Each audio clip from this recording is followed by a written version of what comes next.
चारों तरफ बर्फीले पहाड़ों से घिरे हुए अफगानिस्तान के कंधार में एक चोटी पर खड़ा हुआ एक सोल्जर अपनी दूरबीन से कई किलोमीटर दूर आतंकवादियों के एक मिलिटेंट कैंप पर नजर रखे हुए है और कुछ देख रहा है। उसके पास रखा हुआ सैटेलाइट फोन लगातार घनघना रहा है। Vision Eyes is ready to land. All commanders be alert. Satellite phone पर यह मैसेज सुनने के बाद वो सोल्जर अपनी दूरबीन को नीचे रखता है और अपनी टीम से कहता है, बी अलर्ट गाइस। वहीं दूसरी तरफ बर्फीले पहाड़ के नीचे एक मैदान पर 20 से 25 की तादाद में हथियार बंद आतंकवादी खड़े हुए हैं। वहीं एक टीले पर खड़े होकर इस आतंकी संगठन का एक खूंखार मिलिटेंट कमांडर अबू हमजा अपने साथियों को एड्रेस करते हुए कहता है, हम पिछले कुछ सालों से भारत को नेस्ते नाबूद करने की कोशिश कर रहे हैं, लेकिन हमारे मंसूबे धरे के धरे रह जाते हैं। लेकिन इस बार हम अपने इरादों में जरूर कामयाब होंगे।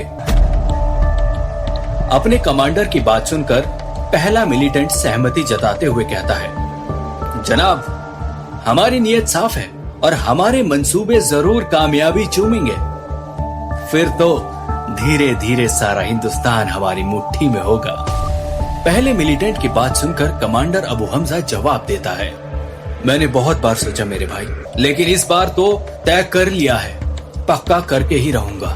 थोड़ी ही देर में पहला मिलिटेंट फिर से बोलता है, इस बार काफी कुछ बड़ा होने वाला है जनाब, पर अभी हम इसे निपटा लें। और अपने मिलिटेंट की बात सुनकर कमांडर कहता है, हाँ बिल्कुल, क्योंकि हमारी इस छुरी ने पिछले 1 साल से किसी का खून भी तो नहीं पिया है। अपने कमांडर अबू हमजा की बात सुनकर पहला मिलिटेंट भी कहता है, आज इसका काम तमाम ही कर देते हैं। दोनों मिलिटेंट आपस में बात ही कर रहे थे कि कमांडर अबू हमजा अपने दांतों को पीसते हुए अपने साथियों से कहता है, उसे बांध कर घसीटते हुए मेरे पास लेकर आओ और मेरे पैरों में पटक दो। कमांडर के इस हुक्म को सुनते ही कुछ देर बाद कमांडर और उसके सभी साथी मैदान में गोला बनाकर खड़े हो जाते हैं। उन सभी के हाथों में धारदार हथियार और बंदूकों के अलावा कुछ भी नहीं है और उन सभी ने अपना मुंह काले कपड़े से ढक रखा है।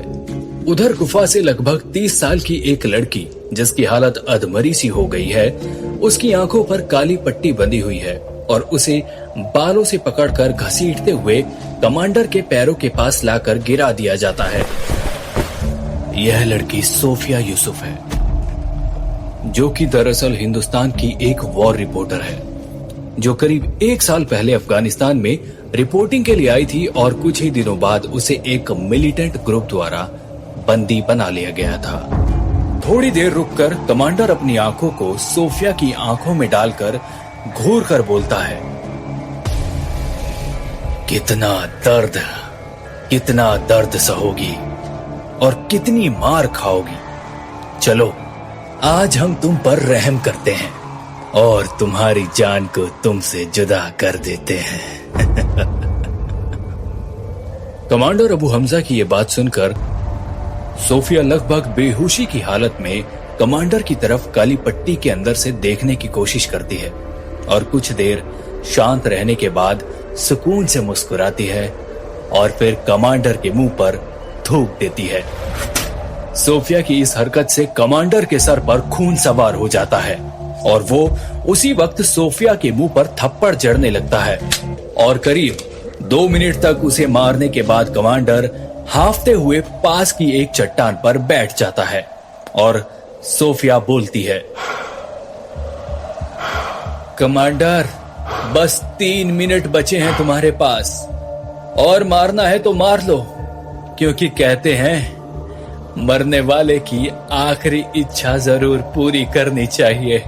सोफिया की ये बात सुनकर कमांडर गुस्से में अपने लोगों को आदेश देता है, अभी यहीं इसका सर कलम कर दो। कमांडर सोफिया को बहुत ही बेरहमी से मौत देना चाहता है और कमांडर को खुश करने के लिए सोफिया के गले पर चाकू खून पीने ही वाला होता है कि कमांडर अपने साथी को रोक देता है और कहता है, रुको, मैं इसे मौत तो दूंगा ताकि इसके तड़पने की चीख पूरी दुनिया को सुनाई दे, खासकर कि इसके देश को। अपने कमांडर की बात सुनकर उसका साथी बोलता है, हाँ जनाब, इसकी चीख ना सिर्फ इंडिया बल्कि पूरी दुनिया तक जानी चाहिए। अपने साथी की बात सुनकर कमांडर अपने माताहतों को ऑर्डर देते हुए कहता है, सर कलम करते वक्त इसकी वीडियो बनाओ ताकि इसकी मौत का पूरा खेल इंटरनेट के जरिए दुनिया में फैल सके। अपने कमांडर की बात सुनकर 4 मिलिटेंट सोफिया को उठाकर एक कुर्सी पर बिठाते हैं और उसके हाथ पैरों को बांध देते हैं। पीछे से एक आदमी उसकी आंखों की पट्टी को और टाइट कर देता है। एक मिलिटेंट सोफिया के पास खड़ा हुआ एक बड़ा चाकू हाथ में लहरा रहा है और 2 मिलिटेंट अपना फोन निकालकर वीडियो बनाने लगते हैं। और जैसे ही सोफिया के गले पर उसका सर कलम करने के लिए चाकू रखा जाता है, सोफिया सहम जाती है। चाकू रखने वाला मिलिटेंट दबे होठों से सोफिया की जान निकालने से पहले कुछ प्रार्थना कर रहा है और थोड़ी ही देर में सोफिया के सर के बालों को एक हाथ में कस के पकड़ लेता है ताकि वो हिलडुल ना सके।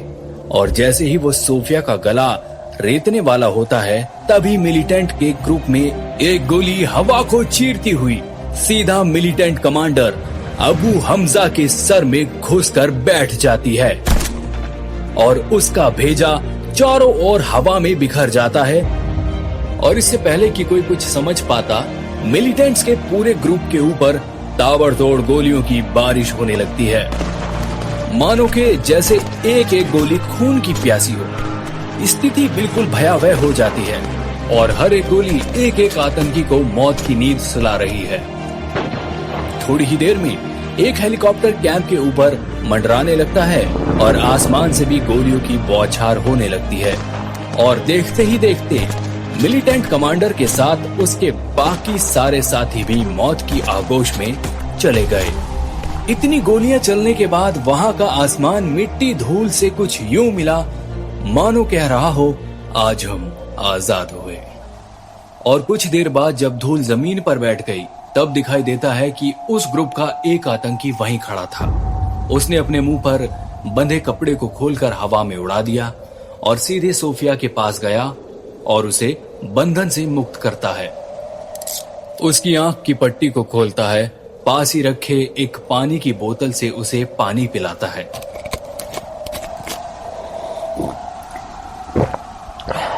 सोफिया उसके दोनों हाथों को पकड़कर पानी पीती है।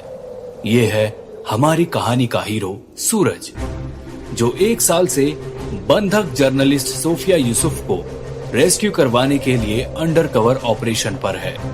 सोफिया सूरज की तरफ थैंक्स देती हुई निगाहों से देखती है और उनके ठीक ऊपर हेलीकॉप्टर मंडरा रहा है। वो दोनों ऊपर देखते हैं। ऊपर से एक रेस्क्यू क्वाड नीचे की तरफ आती है। अर्जुन सोफिया को अपनी गोद में उठाकर उसको हार्नेस बेल्ट से अपनी बॉडी पर बांध लेता है और हाथों से चॉपर में बैठे सोल्जर को अपने हाथ से अप सिग्नल देता है। चॉपर में बैठे भारतीय सेना के बहादुर सैनिक उसको ऊपर खींच लेते हैं और हेलीकॉप्टर आगे बढ़ने लगता है। सूरज और सोफिया अब हेलीकॉप्टर के अंदर आ चुके हैं। घायल सोफिया को एक सीट पर लिटा दिया गया है। तभी एक सोल्जर बोलता है, सूरज, तुमने हमेशा की तरह कमाल का काम किया है। मुझे लग रहा था कि हम वहां काफी देर तक फंसने वाले हैं, लेकिन सब कुछ उम्मीद से अच्छा हुआ। तो सूरज जवाब देता है, ये तो मेरे बाएं हाथ का खेल था। थोड़ा टाइम और होता तो अबू हमजा को जिंदा अपने साथ लाता, घर में उससे चिकन बिरयानी बनवाता और झाड़ू पोछा करवाता, लेकिन अफसोस उसे मेरी गोलियों का शिकार होना पड़ा। और यह बोलते बोलते सूरज का ध्यान कहीं जाता है और वो बोलता है, अरे बाप रे, एक बहुत जरूरी चीज वहीं छूट गई है, हमें वापस जाना होगा। सूरज की बात सुनकर टीम का मेजर कहता है, वापस जाना खतरे से खाली नहीं है। तो सूरज कहता है, और मैं जो वहां 6 महीने से रह रहा था वो क्या था? सूरज की इस बात का मेजर के पास कोई जवाब नहीं होता और वह पायलट को हेलीकॉप्टर घुमाने के लिए कहता है, कप्तान, हम लोग दोबारा टारगेट पर जाएंगे। और कप्तान बड़े ही जोश के साथ कहता है, कॉपी दैट। हेलीकॉप्टर आसमान में अपने डायरेक्शन बदलता है और वापस उसी पहाड़ी की तरफ जा रहा है। थोड़ी ही देर में हेलीकॉप्टर ठीक उसी जगह पर पहुंच जाता है जहां अभी थोड़ी देर पहले बमबारी की थी। सोफिया को बचाया गया था। सूरज दूरबीन से नीचे देखता है। वहां आतंकवादियों की डेड बॉडीज इधर उधर बिखरी हुई पड़ी थी। जगह जगह आग जल रही है और सूरज को दूरबीन में एक डॉग नजर आता है जो भौंक रहा है।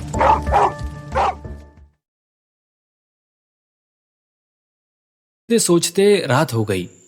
तब उसने देर रात एक तरकीब सोची। उसने सोचा कि मैं काजल को एक लव लेटर लिखूंगा जिससे वह मेरे